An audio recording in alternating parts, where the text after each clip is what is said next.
The world of opportunities here tremendous relative to what I would have been offered or what opportunities I would have had back in Bulgaria. Welcome back, investor, to another episode of the Passive Income Adventures. Today we got Vessi Kapulian. Say hi, Vessi. Hi, guys, and it's a pleasure to be here, Emma. Yeah, so glad to have you on the show today. If this is your first time here, and this Passive Income Adventures basically talks about investing to be able to go on more adventures, not only to be able to pay for them with money, but pay for them finding the time to make it work. So we just share stories of people who are trying to earn more passive income, putting their money to work, doing less trading time for money, or being able to follow more of their dreams. And so if that it fits you, then you are in the right place. And today, Bessie's going to share her story of how she basically started out as an immigrant coming to the United States for college and figuring out life and figuring out that the corporate ladder maybe was not going to get her to her long-term goals, and realizing that she needed to be more aggressively investing so that she could have not just a retirement at age 65, but maybe even a little bit early. I know we don't like to talk about early retirement, but nobody wants to work 80 hours a week when they're 70 years old. Let's just call it early retirement. So thanks for coming on the show, Missy. Absolutely, it's a pleasure to be here, and I look forward to our conversation today. Now, just jump into your background a little bit. You have a great origin story of having to really redo your life and those pivot points and those decision making that you had to go through. Would love to hear more about it. Absolutely, yes. I actually grew up in Bulgaria, which at the time when I was growing up was behind the Iron Curtain. So pretty isolated from the outside world. But I do remember two things. One is my parents promising me a trip abroad if I learned English. So that was a pretty big motivation at the Wait. time. Oh, sorry. I did this with my daughter. She didn't want to take Spanish. And I told her if she took Spanish, then I would send her to a Spanish speaking country. And it worked. And now she's fluent in Spanish. So it obviously worked for you Yes, too. it was a great motivation. So it Wow. definitely worked. And then when I did learn English at the time, we got a tape recorder which had a radio function. And late at night, I would listen to a show called The Voice of America, and that's how I practiced my English, but also would get to hear world news and just the whole new world beyond what I was exposed to on a daily basis.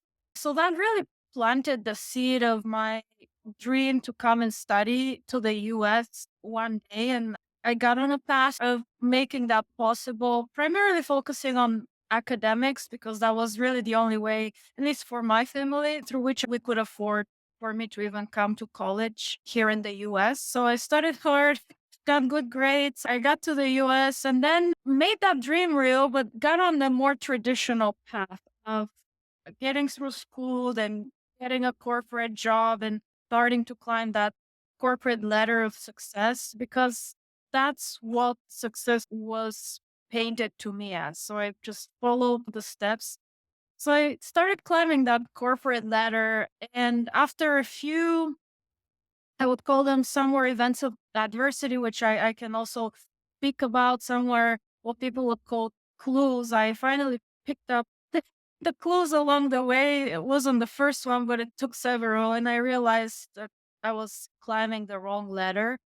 And at that point, I took a step back to reevaluate what is it that I really want to do. Some of these events were the Enron crisis and the 0809 crisis, then my own employer going through restructures. And those really left me feeling nervous and overwhelmed because I realized that I'm potentially looking at something that I cannot control, such as markets and corporate restructures. And I didn't want to be out on the streets or with a decimated retirement portfolio when I retire. So as I started reevaluating what are some of the steps I can take to control my own destiny, that's when the seed of real estate, which I would argue was probably planted in me back in Bulgaria, which at the time being behind the Iron Curtain, really didn't have any developed stock market or equity market. And so when people talked about investments, they really meant and discussed hard assets and not necessarily even cash flowing assets, but just being able to buy a home and own a home was considered a pretty big achievement. So I figured maybe I'll buy a single family house and rent it out. And over time, I will use that, I'll pay it off. And effectively use that rental income as a way to build a small retirement nest.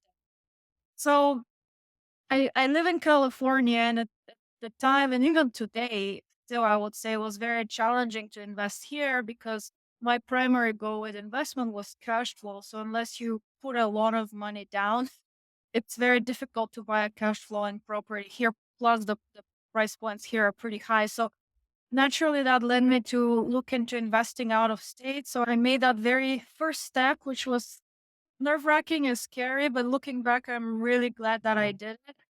And before I knew it, one investment turned into another and then another. And that's when the light bulb went on. And I thought, wow, this is not just a small retirement nest egg. This can be a cash flowing business that can potentially be my option to retire from corporate America early. And so that's how I got started. Initially, it was in the single family home space, and eventually I decided to scale up my investments. That's when I made the transition to multifamily, and now I'm blessed with the opportunity not only to do this full time, but to help other people do the same. What a great story because I lived abroad for a little while. I lived in the Czech Republic. My brother-in-law actually lived in Bulgaria for a little while. And they Oh, but interesting. Yes. know Bulgaria pretty well. He's forgotten about it, but I think it is at Christmas, he puts the little nails in the bread roll for dinner. Oh, the coin. Yeah, the fortune. Yes, so you have to be careful not to bite into those. But Yeah. I loved my time abroad. And back then, it was in the late 90s, basically the Iron Curtain had just fallen, and the whole culture was adjusting to, oh, we're not communists anymore. We can do what we want. And it's just a very different place at the time. No internet. I basically got on a plane. I booked my own fare, got myself trained, the Europass to where I need to be. I was teaching English at a university in South Bohemia, and my mom was really upset. And my mom grew up in Europe. So I think when she was there was right after World War II, and it was still a security nightmare. And so I just don't think she saw Europe as this wonderful, progressive, free place, safe place, because she grew up there back in like the 50s. And so I don't think that she really understood what's going on. She was very upset. So how did your parents react? So when you're like, I'm love, and did you plan to stay here? Or is it one of those things like I want to come for college and then I want to go back home and then you ended up just staying? As far as my parents, I'm sure they would have much rather had me stay home, and admittedly they did. We talk about it now, but I really appreciate the fact that they were very supportive of my decision at the time. I remember would drive to the capital city, so I take the TOEFLs and the SATs to apply for college. I really appreciated the fact that they didn't stop me from pursuing my dreams. They were very supportive. Of course, we were all very clear on, hey, we cannot afford to do this. So the only way for you to do it is to get a full scholarship. Otherwise, that's really not financially feasible. But we had that cover clear on what the options and really got to work. But I, in the beginning, the plan was to come here, graduate, and then go back. Needless to say, that never happened. After a couple of years, I decided to stay, mostly because the world of opportunities here tremendous relative to what I would have been offered or what opportunities I would have had back in Bulgaria. This is home now. I decided to stay, and then another miracle that happened at the time is I was awarded a green card through the lottery. So I Wow. figured there is something here. I cannot ignore this. That was another strong motivation for me to. It takes a lot of bravery, especially pre-internet. Because when I was there, stupidest things would trip me up on feeling like uncomfortable or homesick or whatever. I was only there for less than a year, but it was things like we can't find brown sugar to make chocolate chip Yeah. cookies. And now that I have the internet, I'm like, oh, take white sugar and put molasses in, right? Just those dumb things that we just did not know about. And now when I travel, the internet's there and I'm able to look things up, little travel hacks and make sure I know what's going on. But at the time, I just felt completely thrown out and adrift. Did you have some help here for people who were getting you to the right place in college and making sure that you had housing and all of that? Or was it just here, I'm showed up with a suitcase? It was more or less, yeah, showing up here with a suitcase. And yeah, there was no internet. So how I found out about the colleges is literally me going to the library. And there was at the time one Bulgarian American foundation. So they had their own library, finding the college guides, like the Peterson's college guide, and literally going through every single college. At that time, I had two criteria. I was very interested in banking and finance. So I wanted to ensure they have a undergraduate and a graduate degree because I knew down the road I would want to have a graduate degree as well.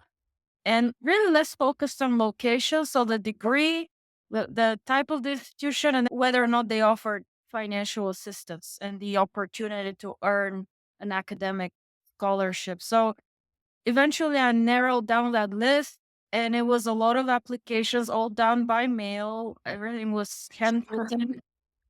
Well, I remember going to the post office. Initially, it was to request information because once I identified the colleges, went to the post office, mailed at the time, it was hundreds of letters, and the catalogs arrived so I could review the schools. I couldn't really fly and tour the campuses. So it was catalogs and then eventually creating my shortlist, applying, getting accepted.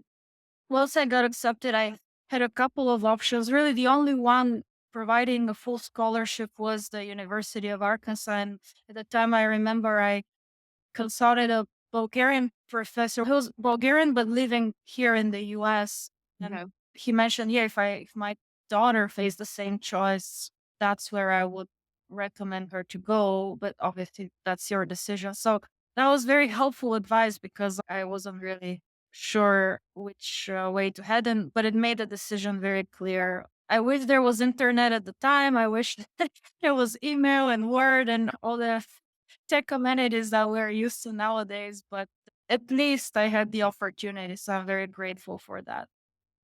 And this experience that you're describing basically is more like I want something, there's a goal, I need to work at it, I've got a lot of obstacles. And that must have served you very well in the real estate venue that you chose later as a career. So, what were you doing as a career in corporate? Mhm, And when you fell into real estate, go back and change something, what mhm, would that be? A lot of people say skip residential, go straight to commercial.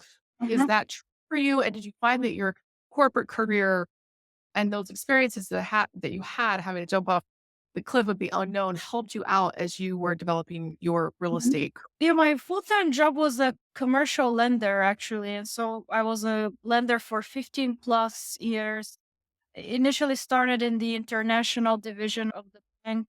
When the opportunity to get promoted was presented to me, that required a transfer to the domestic division. And I'm so glad that I took that because a large chunk of our portfolio was commercial real estate, primarily multifamily. We had some industrial, some special purpose properties and whatnot. So that really gave me a good foundation on how to evaluate investments from a lender's perspective. Of course, as a lender in the international space, you get very valuable experience and skills as well, even though it's not specifically focused on real estate, but skill set in terms of underwriting, understanding risk, mitigating risk, evaluating risk, things that I do apply in my real estate journey today.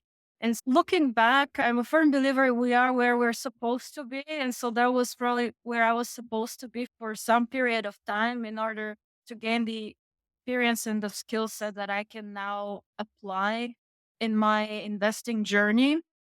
And as far as the second part of the question, would I change anything?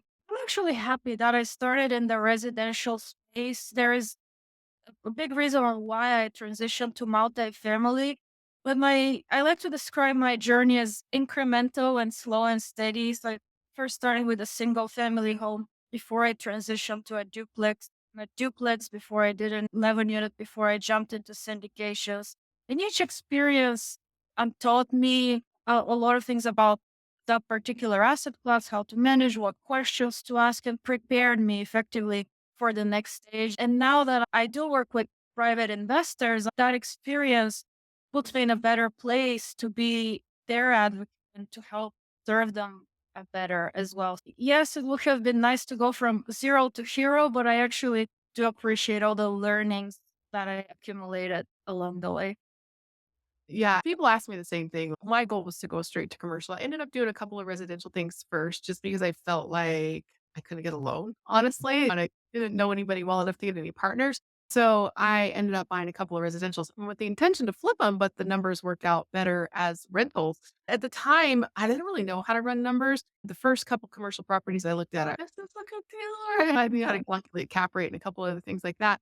But not knowing how to run my own numbers, even on a fourplex or something like that, really scary. I didn't feel I had a lot of good options. I later found bigger pockets. I thought that calculator was fantastic to work my way through it and the research and realize how much of this business is finance, especially at the beginning. I was pretty unprepared for the financial side of the business because I'm not from a finance background and actually from an art and marketing background. And so just learning how to run numbers and put it through spreadsheets was very intimidating to me, even for a single family or a fourplex. And when I found our first commercial property that I tried to buy, we did a 14 unit that fell through. I did a 5 unit that fell through. And I really just remember thinking at the time, I don't even know if this is a good deal. I don't even know if I'm disappointed that it fell through. Looking back now, I realize they were good deals and I probably should have bought them. Right. But at the same time, that uncertainty and not knowing what you don't even know was really holding me back. And I find that it holds back a lot of limited partners from making investing decisions because they don't really know how to read the prospectus or the pro forma that they get from us and they don't make the time to do it. So let's just assume on this show that somebody listening to the show has decided, I'm going to make time to do this because sometimes that's the biggest obstacle is just putting their mind to it and making the time for it. Most high achieving, high paid professionals are completely capable of running the numbers on figuring out how to do these kind of deals. They're accredited investors, at least what we deal with. And so a lot of it's just making excuses they don't have time. But once they finally decide to buckle down and say, okay, I'm going to make time to do this, they're going to listen to a show like this. Where do you get them started? Because I know that's one of your specialties is helping new investors figure stuff out, to figure out like, is something I should be investing in. So start us from step one there and how you would talk to the listener, the audience member, as if they are starting from scratch and take them through that process of how to get ready to put money into their first investment. Absolutely. I would say the first key step is being very clear on what your investment criteria and investment goals are, because that will help you narrow down different investment options that are presented to you and help keep you focused. But also over time, once you make a decision, let's just say multifamily is the asset class I would like to invest in, keeps you also focused on being able to learn more about that asset class and how it functions. Once you make that decision and have the clarity on, hey, this is what I will start with, this is what I will focus on, is really identifying strong operators. To me, that's the first factor that I look at as I evaluate investment opportunities today. It's the operators and putting my former lender background into action as well. We always start with people first. And we used to say, and even today I say it's people who pay back loans, right? Not, of course, you like to have the collateral and the underlying asset, but it really comes down to the operator, what their track record is, how they communicate, do their values align with yours? And you cannot find that in a single conversation. So usually that would involve a number of conversations with that potential investing partner and maybe subscribing to their newsletters, following them on social media, meeting in person if they happen to be located where you reside as well, and just building a relationship. And because inevitably a lot of unexpected things could happen and will happen throughout the tenor of the investment and how the operator handles those stormy days is extremely important, and how they communicate with the passive investing partners is absolutely key. Then number two after the operator would be the market, making sure that it is one with strong fundamentals such as growing population, low unemployment rate, diversity of jobs, adequate median household income. Those will be just a couple of metrics to focus on to ensure that the underlying market fundamentals align with the business plan presented to you. And then the last thing I typically look at is the deal. Of course, that's a very important factor to diligence as well. But for me, the operator and the market come first before the numbers. When it comes to the deal itself, I would say how I'd like to end is in what I describe as 5 simple steps, which really boil down to understanding the underlying assumptions around the rent growth and whether or not that's aligned with market. And that's where the syndicator should be able to share with you perhaps some columns or market analysis data that supports their underlying vacancy and rent growth assumptions, making sure that the expenses are adjusted to reflect what the um, operating profile of that asset would look like after the acquisition, especially with certain adjustments for insurance taxes, which typically happen after closing. Number two, and those numbers three, and that's a sticking point for me, especially these days, it's cap rates. And cap rate is another way to think about it as the inverse multiplier to evaluate an asset. And typically, I like to assume expanding or increasing cap rates, which generally means I assume the markets at the time of exit will be worse off than where they're at today, mostly because I don't know where market will be 3, 5, 7 years from now. So I choose to take a more conservative route. But if you're someone who's more optimistic, you may decide to take a more aggressive view and decide on those cap rates will likely decline at the time of exit, which inflate the valuation quite a bit. So that's a particular point to pay attention to. And again, we can't control markets. So for that reason, my stance is take a more conservative approach. The making sure that adequate reserves set aside for a rainy day, adequate reserves set aside in the capex budget, because the reality is unexpected things always happen and will happen. You cannot forecast anything and everything. And that's where the rainy day fund comes into place. And last but not least, making sure that the debt structure is in alignment with the business plan and that particularly when it comes to interest rates, that interest rate risk has been mitigated. And those are really 5 steps that I always take when evaluating a deal and making sure that, again, it aligns with my own risk tolerance and risk criteria, which is why I mentioned a few minutes ago, it's imperative that people take a step back and decide what is my risk tolerance playbox? What are my investment goals? What are my investment criteria? Because any investment that comes down the road will need to align with that investment thesis. So what did you find when people are saying you need to find something that meets your goals? And people are like, I don't know. First of all, even if they know what their goals are, like I want to retire at 55, I want to have this much money a year so that I can live my same lifestyle. And they have those kinds of goals. They have no idea when they're looking at an investment whether or not it plugs into those goals. Mhm. So when you're evaluating a deal with those goals in mind, what are the things that they should be seeing? Does this fit in with that alignment? Let's say I'm 45. And I'm saying this retirement, say 10 years, Mhm. and I'm evaluating a couple of different options, and I'm a little confused because I'm just getting the hang of those 5 things that you mentioned, Mhm. but I'm not exactly certain if that aligns with my goals. So how do people figure that out? Yeah, that's a great question, one that I'm commonly asked as well. And there are a couple of ways you can approach it. One is, let's just say we want to be able to generate $10,000 a month, or let's just use round numbers, $100,000 a year. To put it in simple terms, essentially it means some future point of time, you need to have, say, $1 million in cash invested at 10% cash on cash return rate. That's one simple way to look at it. And at that point, then you can start working backwards. I don't have $1 million today, but maybe I get a 50 or $100,000 bonus from my job every year. So maybe over the next few years, if I start deploying that and keep it actively invested, that's where some of that money will come from.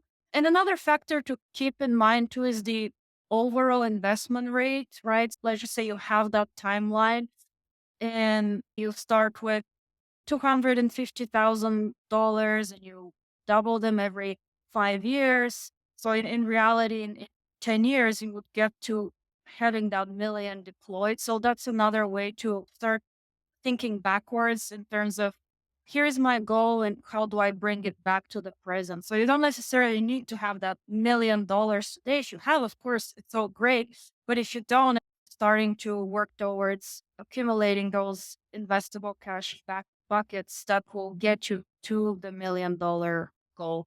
And then from there, if you don't have it today, it's to drill a step further. It really boils down to really taking a step back and looking at your personal finances. Okay. If I don't get, say, the $50,000 a year or 100,000 from my company, the job or bonuses, what else do I have or what else can I leverage? What are or other assets are available to me, whether it's life insurance policy or maybe I shouldn't be spending as much money on eating out and movies and exotic trips right to the Bahamas, right? At that point it really boils down to what what really matters to you, what's important to you, right? If going to these Bahamas trips is very important, then you need to ask yourself, okay, what is the price I'm paying? Because there is always an opportunity cost for that. Hopefully that helps answer the question, but if not, we can dive into it further. Yeah, and I think that's pretty similar actually to what I ended up doing, where somebody was just like, "How much money do you need to make per year, like right now? Or what are you Mhm. making, and what you need to be able to replace that?" And it's like, "Okay, 20%, you need 1.2 or 1.5 million set aside." So just say you want to make $200,000 because most of the people we're dealing with are accredited investors. They're making at least $200,000 a year, need $2 million actually in play, Mhm. earning that income or earning that cash flow to be able to say, I want $200,000 a year income. Mhm. And one thing that was surprising to me when we first made the switch to thinking about things more like net worth and the fire number than it was about like how big is our monthly paycheck? Because we get paid like a year now. Mhm. We get a Mhm. lot of, so you're like, oh, how are we going to bill over bills? That irregular income is really frustrating.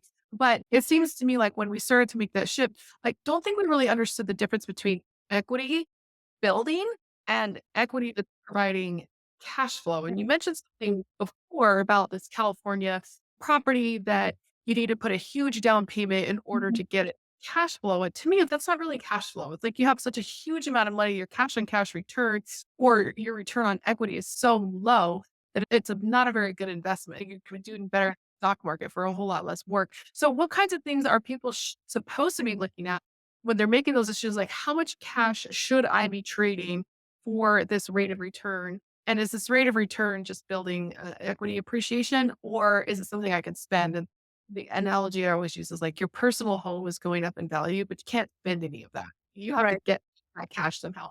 So when they're establishing the change between equity appreciation and cash flow, what are some of the things that they should be looking at? And when should the investors start looking at that? How far before retirement should they be thinking about if their net worth of their equity is actually generating the cash flow they're going to need to retire?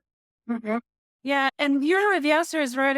It depends, right? Because if you're a high income earner, that cash flow may not be as important to you, and especially if you're looking to stay in the W-2 world corporate job, the cash flow may not be as important to you in the short run. Accumulating, building that net worth, growing the equity may be more relevant. But if you're someone on the converse side, if you're someone who's looking to perhaps retire early from the corporate world, then having that ongoing stable income is particularly important. And so then naturally that will drive your thesis towards, okay, I need to accumulate more cash flowing investments over the next, call it 5 to 10 years. So I can hit that magic day or magic number that would allow me to achieve that personal freedom.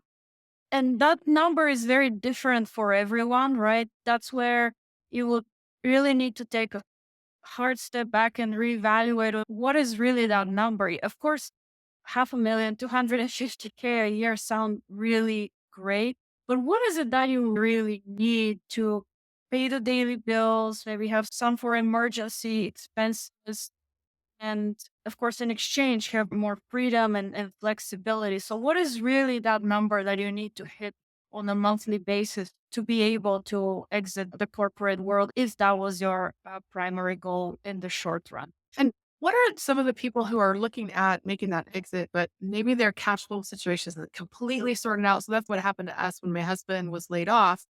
We had the equity that we needed to be earning that Mhm. 120,000 a year, but a lot of the return on equity was so low because the houses are going up in value or the properties are going up in value.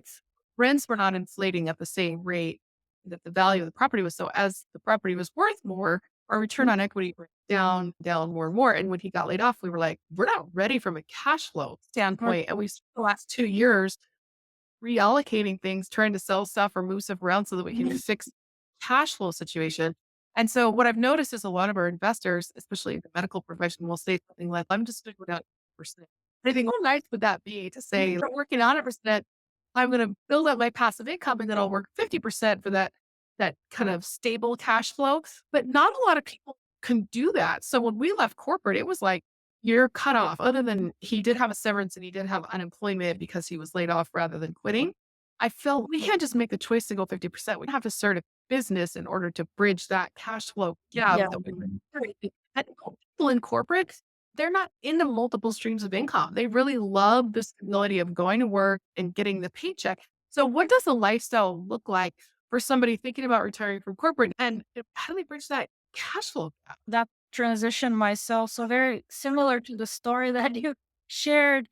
So last year, right, I walked into my office one beautiful day, and I thought I was walking into a regular meeting with my manager. Turned out HR to showed be, yes, it turned out to be okay. You have 30 minutes to exit the building because your division is being shut down. So thankfully, it. some of my colleagues were around, so we could say goodbye to each other. And but yeah, that came unexpectedly, and of course, I had my plan, and eventually, I was planning to make that transition from corporate America to entrepreneurship. But in light of the events that happened, I that decision was made on my behalf a little sooner than I expected. So there's definitely been an adjustment period, but when I took a step back, the cash flow coming from my various investment properties was sufficient to cover my basic Mm. expenses. And then some of the other income streams that thankfully I had created over the years through passive investing, through syndications, provided additional buffer. Now, it definitely meant in my case that I have to be very conscious of the spending as well, because especially at this early stage while you're building the business, yes, cash flow is in, and once the severance stops, you really have to be very diligent about planning and really getting comfortable with the lumpiness of the business, because it's not something that goes every 2 weeks. For example, you work on a new deal, uh, you get part of the acquisition fee, but then you may not have another deal for a year or maybe 18 months. And so I'm thinking back, well, what is it as an entrepreneur? How else could I serve others beyond just investing in syndications? It really does boil down to building a business and additional sources of income versus just being reliant on passive investments.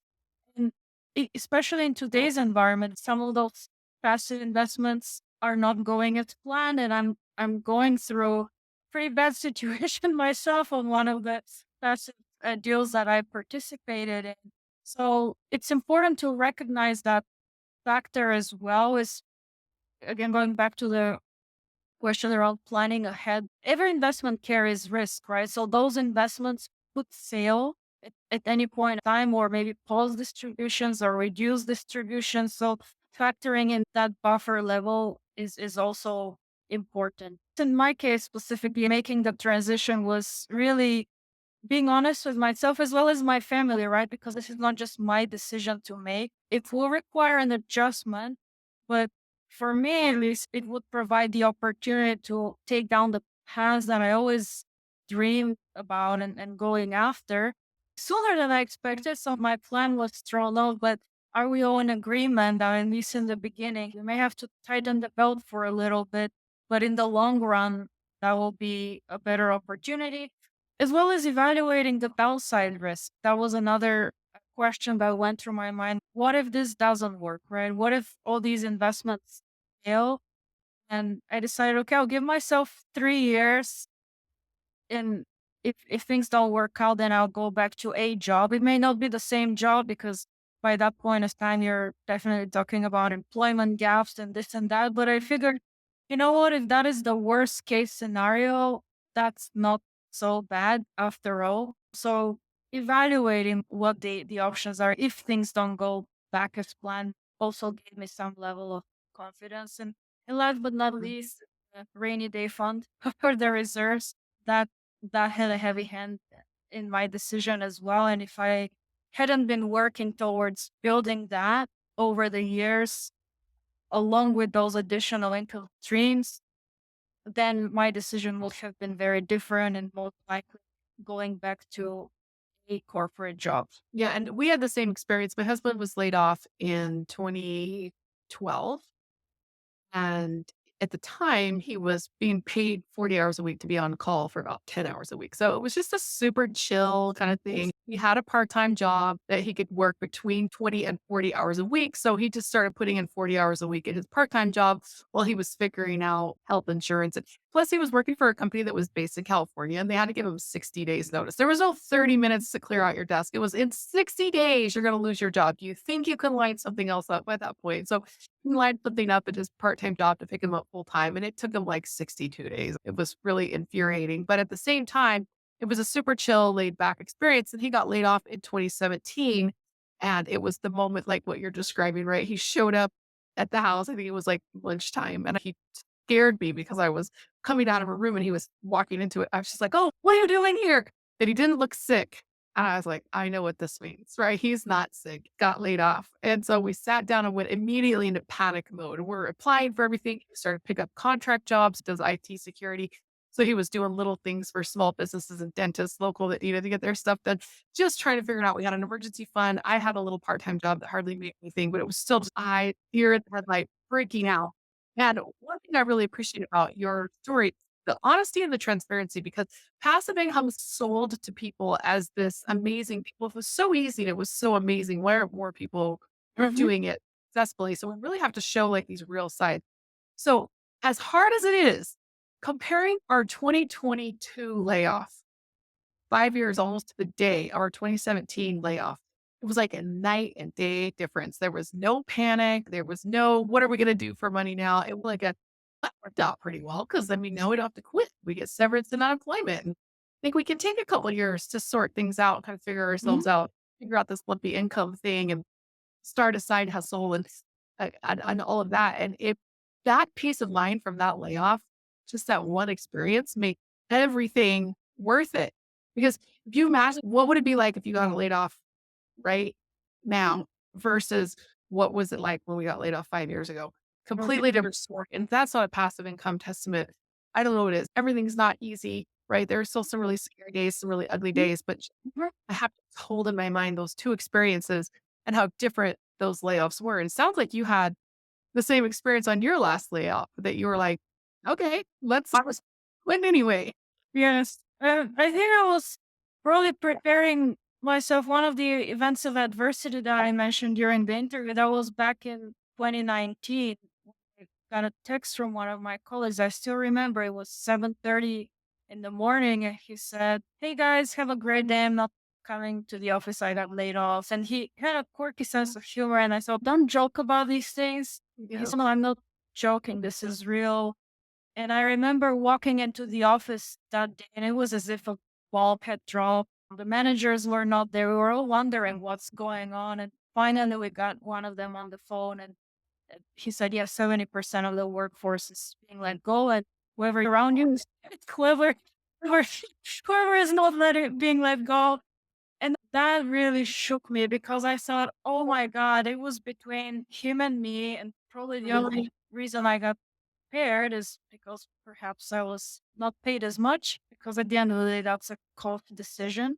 So that was really the wake up moment for me when I realized that happens to me tomorrow. I don't have my family close to me and parents. Eventually, I'd like to be able to support them when they retire, which I'm able to do that now. But what will I do if that was me instead? And of course, you'll apply and go and find another job, but that's your only option. And I didn't want to be stuck with only one option that may or may not necessarily be aligned with my long term goals or make me happy. And that's when I doubled down on, okay, what is it that I can do to create additional income streams and some sense of security? And real estate did that for me. Of course, that's not the answer for everyone, but the asset class that eventually provided that optionality for me. So when I was at that same crossroad, what is it, 4 years later, 5 years later, I had the option to choose which path to go down towards versus being pushed into a path. Yeah, and I think most people say, "Oh, like real estate may not be a good fit for everybody," but passive real estate is a good fit for everybody, and it's important to understand, like, investing in real estate is just like investing passively in the stock market. Choose a company, choose a fund, however you're gonna do this, right? And then you put money in, and then you don't do anything. Hopefully not even check it every day because it will make you crazy. Now, real estate's not as volatile as the stock market, so it doesn't make you as crazy on a day-to-day basis, right? But you just don't look at it. You just go and you do your side hustle, you do your active income streams, and let the passive ones take care of themselves. So maybe you don't want to own a rental house or you don't want to own an apartment building, but I do believe everyone should find some way to passively invest in real estate. Accredited investors have a lot more options, but even people who are not accredited and don't have a lot of cash have some options there as well through crowdfunding or just friends and family who are flipping a house, something like that, where they're able to put their money in and get their money to work for them. So just because we don't want to be landlords doesn't mean that we shouldn't be in real estate. I don't really want to run a corporation, but I sure want to passively invest with other people who do want to run corporations in the stock market. So it's a very similar concept for people. Are you finding that your passive investors are catching that distinction? Like they come in and they're like, I don't want to be a landlord because most people, when they come to me, they're like, I want some real estate. I want to be a landlord. I'll probably make more if I'm my own landlord. And oh, I'm going to make less if I'm passive. And these kind of misunderstandings about how hard this Mhm. is Yeah, to yeah, this is like, yeah, it's not, and I like to say passive investing is not truly passive, but especially when it comes to single family rentals, you can just sit back and relax and think that the property manager will do it all. And in fact, if you take that approach, you may find yourself a very not so pleasant situation, not very bad surprise. So you really do need to be very actively engaged. And so what I find out is very often people they have some investing experience, most commonly in the stock market, stocks, bonds, mutual funds, but they're looking to diversify their portfolios. They're highly paid W-2 corporate employees, love what they do, or at least plan on doing that for a number of years. They're not necessarily looking to be an operator, a rental apartment building or a self-storage facility. So they're simply looking to get those same benefits of investing without necessarily getting involved in the daily grind or hassle of operations. And at the same time, introducing some diversification to their own portfolios. yes, exactly. Yeah, really good point. And the other thing is just to remember that when you get to our age, now there's the 40 something, right? Like when we get laid off when you're 48, 50, 55 years old, no one is gonna hire you, and that's the thing is we had that worst case scenario plan, like, this thing with the layoff and doing our own thing doesn't work out, we can always go back and get jobs, but what I've noticed no, we can't, and it's not just because we're unemployable because we got bad attitudes, entrepreneur attitudes now. It's like when we're looking at things, it's like when we're helping our kids get jobs and things like that, or our in-laws or our siblings will get laid off in their late 40s, mid 50s, and they're looking for work for a year, 18 months, and they have an employment gap that was involuntary. We've Uh-huh. got an employment gap now that was voluntary, but I realized that there's no going back at this point. And maybe we could find jobs if we really need to go find jobs. But just watching what people around us are doing and how they're getting passed over again and again for new jobs, it's really difficult to get hired again with a layoff in the late 40s and 50s. And so that, like you saw, it really lit a fire under you to be like, I got to prepare for what it means before I can even find another job. Yeah, no, definitely. I didn't want to be 65 when those events were happening and either finding myself without a job, which unfortunately happened to some of my colleagues. They were not ready to retire, but they were forced to retire and they ended up not working after that.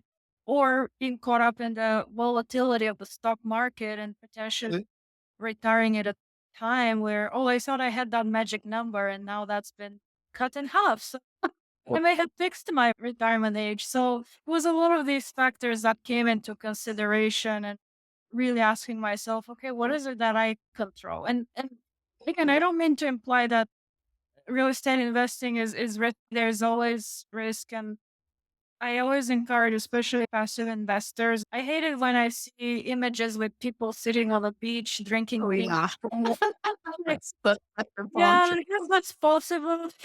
Everything's possible in life, but you still, as a passive investor, need to get educated, monitor your investment, read those monthly or quarterly reports, ask questions. It's not 100%. Hey, here's the money and do all the work for me.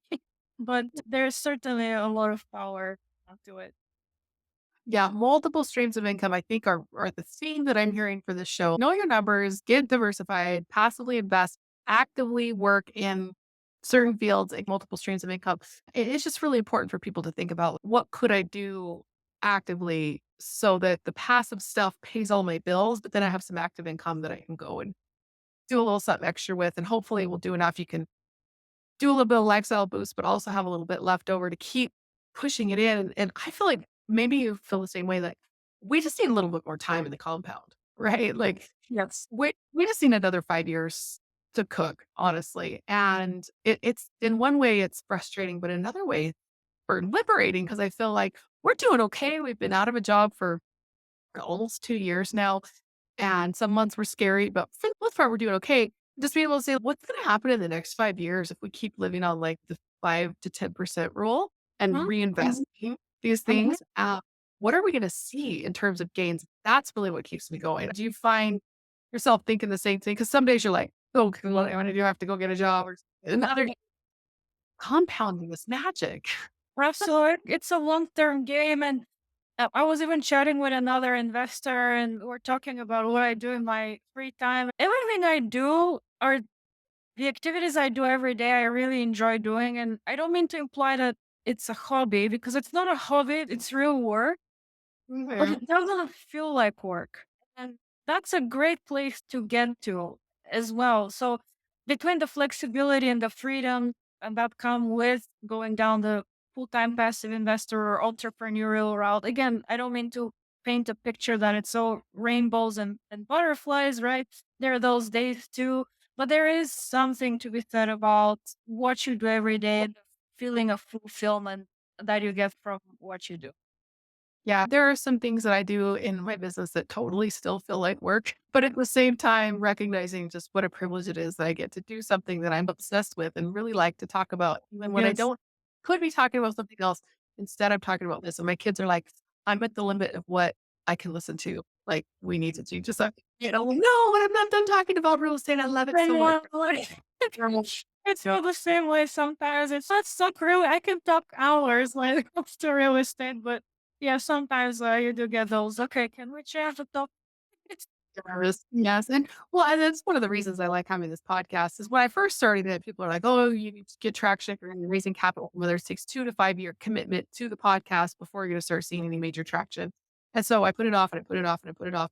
And when I realized I should have started it sooner than I wanted to, because I get to sit around and talk about real estate for Joe Rogan style hour with people who know what we're talking about, get to ask them selfish questions, and I should have just done it before just for my own sanity so that I wasn't driving everybody crazy all the time. like I can definitely relate. Wow. Yeah. But you know what? There are the worst things to be said for hobby. Like I play the piano. I don't make any money off piano. I never have. I feel like my daughter should be starting a business teaching piano lessons because that's like their highest value skill right now. But for me, it actually would be nice to shift gears every once in a while and teach a little piano so that I don't have to think about this thing that I'm obsessed with. But at the same time, it just seems I'm so obsessed with the real estate thing that it's just so fun to sit around and talk to people about it. And it's a hobby or an obsession that I make a lot of money at versus piano where it actually costs me money. Yes. Yeah. Speaking of hobbies, speaking of other things that we do, I would love to have you dive back into your personal life a little bit more for our last couple of minutes and just tell me about what your passive income adventure looks like over, say, the next 5 years. What are some of your personal goals? How does your business feed into that? And what keeps you getting out of bed in the morning? Because as you say you retired from corporate, right? What it was a retired because you got laid off, but another one is we're still working, we're still running businesses. So how do you avoid getting into, I call it the rat race 2.0 and Right. vision board pushing forward? So paint me life for you over the next couple of years. Yeah, it's something that I've definitely thought about, and it really for me comes down to being intentional about what is the type of life that I would like to create for myself when making the transition from corporate to the world of entrepreneurship. I definitely don't want to get myself, like you mentioned, that's something that I'm definitely very conscious of, and that shapes how I run my business on a day to day basis. At least as of today, things may change, but at least as of today, my goal is to be able to educate and empower investors, and that comes through some of the educational activities that I do and the courses that I offer, as well as the passive investment opportunities. And really, and not necessarily build a huge fund or a huge syndication company employing people, because ultimately what I'm looking for is also that time freedom, and that would Mhm. enable me to travel maybe a little bit more. I don't currently travel as much as I would like to, but a lot of that is predicated on the fact that I'm focusing on growing and building the business, being able to spend even more time with my family and loved ones, and just having more flexibility, and not necessarily the stress of dealing with employees and direct reports and all of that. Yeah. And then you also mentioned something I thought was cool that you're starting to or being able to support your parents in their own retirement. A lot of people actually set that as a goal. My parents have both passed away. I think I got off kind of scot free on that because when my mom was sick, my dad took care of her. And then when my dad was sick, my stepmom took care of him. And so after he passed away, none of them were in long term care, nursing homes, anything like that. Both passed away very quickly after the acute illness. And I remember sitting around, like, wow, we kind of scot free there. We didn't have to support him in retirement. We didn't have to pay for long term care. Actually, it's a very different experience for me losing my parents. And so, what does it look like when you're able to tell your parents, like, hey, I got this? Yeah, it's always been my goal and dream. I wanted them to have happy retirement years, and especially really give them the access to better healthcare here in the US. And for our family, that actually was life changing because my Mhm. mom went through a pretty serious health condition, and if she wasn't here, she probably would not have been alive. So I don't take that for granted. And again, the opportunity that, or the doors that God opens for me and that I choose to go down towards. So I really cannot describe how it feels, but other than feeling that overwhelming feeling of gratitude that I'm able to do that and hopefully provide better options for them in their retirement years. Wow. Yeah. It's such a comforting feeling when you can not only just provide for yourself, but also be able to give others around you an opportunity. And so you're talking about taking care of your parents' healthcare. But at the same time, I think one of the things that drives me and drives you in this business is helping our limited partners achieve these kinds of dream goals because they want to take care of their parents in retirement.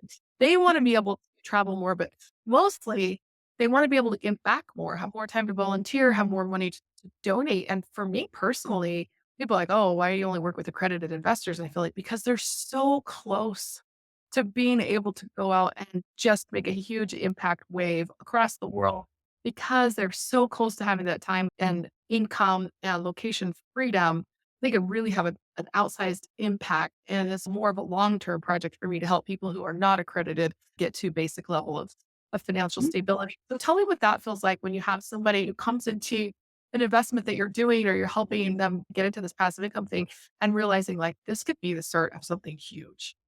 Absolutely. No, I think when you show the numbers to them, hey, if all else equals, if this happens, this is where you could be 5, 10 years from now. Of course, it requires time. And that's something I always want to emphasize. There's no get rich quick scheme. You have to be patient, and especially with real estate, it's not a 1 to 3 year journey. That's more of a 5 to 10 year journey.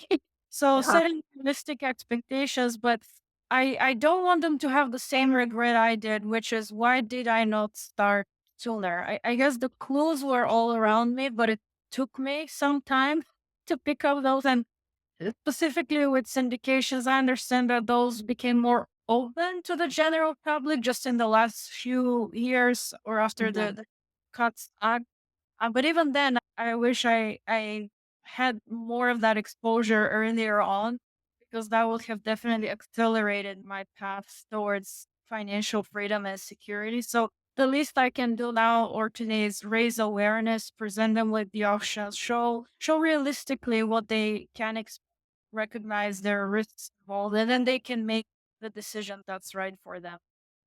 Yes, my life was really changed by capital raisers. Honestly, as the people who were out there building the relationships and doing kind of the free mentoring, hoping that I would invest with them. Some of them I did invest with, others I didn't. I always make jokes now, like a couple of my investors are people that were raising capital for me like back in the day because they went on to live the passive income dream. And now I'm the one working. And I feel like the opportunity that I had through capital raisers to change my life. Capital raising is hard. There's some joke about it. It is grueling. Oftentimes you wonder like why you are doing this because sometimes it feels like you can't raise any money at all. And you're wondering like, how am I gonna close on this deal? Because scramble around and freaking out that you're not gonna get this raise done. But that's one of the things that keep me going is knowing that those people were going through that stress 5, 6 years ago when I first met them. And they spent the time to build with me, hoping that I would invest with them, right? Ulterior motive. The same time changed my life. And I realized like now I have that power and that ability to bring opportunity into people's lives. And no matter how hard it gets and how grueling it gets, that really does keep me going. It's just remembering those capital rates in Mhm. my life and help me. And so you have the opportunity to bring that blessing to other people. Absolutely. We open a lot of doors, and really my mission is to create optionality for those busy working professionals or business owners because it's that optionality that gives you that whatever personal freedom needs to you. And of course, the answer is different for everyone, but having that optionality opens up so many doors and really gives you that peace of mind as well. Yes. Really great message. I love how we got a little chance to nerd out on some of the numbers, figure out how people can put something into action. I love to tell inspiring stories on the show, but I also really love to give people nuts and bolts tools that they can use to go out and immediately impact their future by being able to make better decisions, better investing decisions, and find better opportunities. So I appreciate you sharing that part of yourself. If people want to get a hold of you and learn more about how to run numbers, or if they want to run a deal by you, ask some questions, or if they are a capital raiser who wants to bring some capital into your deal, which is basically the space that I'm in, how do they get a hold of you? And I always ask everybody, more importantly, why should people get a hold of you? Absolutely. The easiest way to get a hold of me is either through LinkedIn, I'm very active there, or through my website, dbacapitalgroup.com. D is in dream, B is in believe, and A is in achieve. And my contact information is there, linked to my calendar, a ton of complimentary educational resources. But I'm really on a mission to create empowered and educated investors. So always happy to have a conversation, be a second set of eyes on a deal, or if they simply want to learn more about real estate, I'm happy to hop on a call as well. Yeah. And you also offer some underwriting classes and events, correct? Can you tell us a little bit more about that? Absolutely, yes. I teach a course called Mastering Multifamily Underwriting. It's a 10-week live program where we spend every week a couple of hours literally going through step by step how to efficiently and effectively analyze a deal. And students have unlimited access to me. And my ultimate goal and why I created this course is so I can help, especially beginner investors in the multifamily space, analyze deals with confidence and ease, and hopefully make very savvy and prudent investment decisions down the road. Yeah, it is important to remember that even if the listener doesn't want to be an active syndicator by a zillion apartment buildings and raise capital like what we're doing, we all started in the same place. Like we all were like, what's a cap rate and cash? Like everybody's starting in the same place. So even if your goal is to be a limited partner and only know as much as you need to know to be dangerous, right? We all started in the same place. So I found that taking some educational courses on underwriting was very helpful to me when I first started out, even before I figured out, do I want to do this as a career change or do I just want to do this passively and teach piano lessons and invest that money? So for me, it was really important to just dive into it as if I wanted to make a career change. and then I could stop at any point. I was like, yeah, I feel like I'm a pretty good passive investor at this point. Do I want to just passively invest or do I want to keep going and see if I want to explore this as a career? So just remember, even if you don't want to be like the next sunset and palm trees guru, we all start in the same place. So just get started.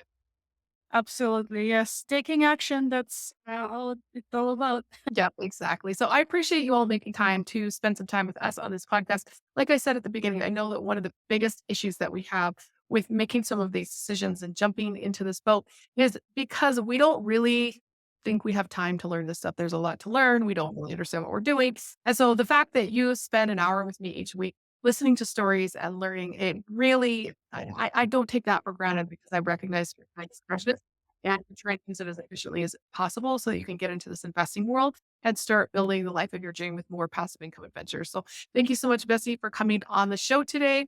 And everybody reach out afterwards. You can grab me at investwithemma.com. If you want to join our free weekly club, it's every Monday night, riseclubcapital.com. And you can reach Bessie on LinkedIn, where we all basically spend 90% of our waking hours. So thank you so much, Bessie, for coming today. Thank you so much, Emma. I really enjoyed our conversation. All right. Until next time, I'll see you next week.